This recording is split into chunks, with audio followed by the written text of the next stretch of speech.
retrouve une place de titulaire dans l'effectif de José Jeunechamp. José Jeunechamp a fait peu tourner. Ouais, il n'avait pas envie de casser la bonne dynamique de l'équipe en effectuant une rotation qui n'était pas vraiment nécessaire. Anderson, quelle est belle cette passe, c'est goal ça. C'est goal pour Lommel.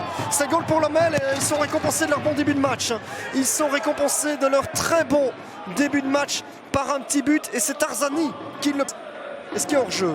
De toute façon, le but a été validé, mais non, je ne pense pas qu'il l'était. Il part dans le dos d'Anjuli et ça, évidemment, pour un défenseur central, c'est traître. Ou bien c'est... non, c'est plutôt Mohamed qui est pris dans son dos, mais peu importe. Le supporter y croit maintenant. Oh, c'est dommage qu'il n'ait pas pu contrôler là-bas, Chevalier. Et c'est parti remise. Firmarine. Oh, attention par lâcher. C'est bloqué, deuxième ballon, c'est un goal quand même pour l'Excel qui a un peu de réussite. Mais ouais, l'homme a la tendance, quand ils sont sous grosse pression, à craquer. Et ça se reproduit encore une fois ici, égalisation de l'Excel. En terminant cette action, la balle Moucrono, on va revoir, c'était pas très académique. Ce ballon balancé ici, ouais, Firmarine fait une grosse erreur. Chevalier est bloqué, et puis, ouais. Je n'ai pas bien vu son numéro, mais il me semble que c'est Carcelin qui a terminé cette action, et c'est lui, le numéro 22. C'est son 3e but de la saison. Chevalier avec Ribeiro Costa qui est qui écarte maintenant vers Chevalier. Ouais, le match a complètement changé d'arme maintenant. Chevalier. Son centre, attention, la reprise, elle est un peu écrasée. Firmarine est battu par le rebond. Firmarine est battu par le rebond. Et l'Excelsior Moucron renverse la situation. C'est 2-1. C'est Eric Boca et c'est du délire derrière le goal de Firmarine. On va revoir le beau débordement de Chevalier ici. Il n'a pas de chance, Firmarine. On ne peut pas lui en vouloir. On ne peut pas vraiment lui en vouloir. Je crois que bon, cette entreprise, il a raison de frapper comme ça. Boca, bien entendu. Et il sait que oui, un rebond, ça peut parfois surprendre un gardien. Et Dan Soko qui perd le ballon. Maderner, qu'est-ce qu'il peut faire Maderner? Et là, il n'y a pas de possibilité. Ogas, le petit ballon piqué avec... Oh, c'est super cette reprise. Il faut frapper ses buts. Il faut frapper et ses buts. Superbement exécuté de la part de Waslan Beveren qui vient trouver la faille après 16 minutes de jeu. Louis Verstraat qui vient inscrire du côté des hommes de Marc Schneider. Regardez ce petit ballon piqué et puis la petite remise de la tête, parfait, de Daniel Maderner qui vient donner cela à Louis Verstraat. C'est donc son 2e but. Pourquoi pas répondre tout de suite à cette ouverture du score. Déjà un but inscrit. Il n'y avait pas eu beaucoup d'occasions, mais il n'en a suffi que d'une finalement pour tromper William Butois. Regardez ce qu'on vous disait. Déjà l'égalisation après quelques secondes seulement. C'est Blondel qui vient répondre à Louis Verstraat. Moralement, mentalement, ça va leur faire beaucoup de bien évidemment d'avoir pu répondre et d'avoir pu trouver le chemin des filets tout de suite après l'ouverture du score. On va voir pour Sibe Blondel, c'est son 1er but. C'est une autre histoire évidemment. Attention ce ballon et là c'est dedans. Et là évidemment ça va être accepté. Et là c'est accepté. Craqué, c'est un petit peu cruel pour Daines. Parce que honnêtement, on disait qu'il fallait passer à autre chose. De là à encaisser derrière, même si c'est très bien joué. Regardez, on est 3 autour, là on ne fait rien. Et Ogas qui suit parfaitement encore.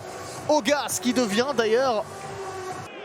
Cablan qui sort de sa défense, regardez, et justement il coupe toutes les lignes, Cablan, il continue là, Cablan, c'est superbe, ce qu'il nous propose de face à face, et c'est le 3e but, c'est le 3e but, et c'est grâce à Chris Cablan, mais quel travail de Chris Cablan s'il vous plaît, et donner un nouveau but à Daniel Maderner, qui fixe William Butois, qui n'a rien à faire là-dessus. C'est compliqué évidemment face à Daniel Maderner. Mais quel but et quel travail de Chris Cablan, ça ne peut tout simplement pas arriver. Ça ne peut pas arriver. C'est le premier assist avec Raphaël Lecomte qui fait l'effort pour prendre cette place de Janssens. Le retour de Janssens. Bringal. Oh, c'est bien joué. Est-ce qu'il y a une position de hors-jeu? Apparemment non. Maderner, c'est le 4e. C'est le 4e but Daniel Maderner, l'Autrichien qui redevient le premier buteur. Alors, on va revoir ça au ralenti.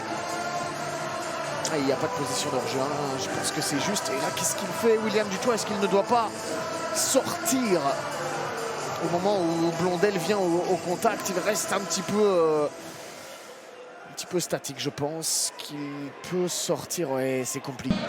Stallone Limbombe. Drunlé en profondeur. C'est un bon ballon pour Anne qui est passé. Anne et ses buts. Ça rentre. Voilà la vitesse, on l'avait dit. La vitesse de Anne et ce ballon qui part de Drunlé.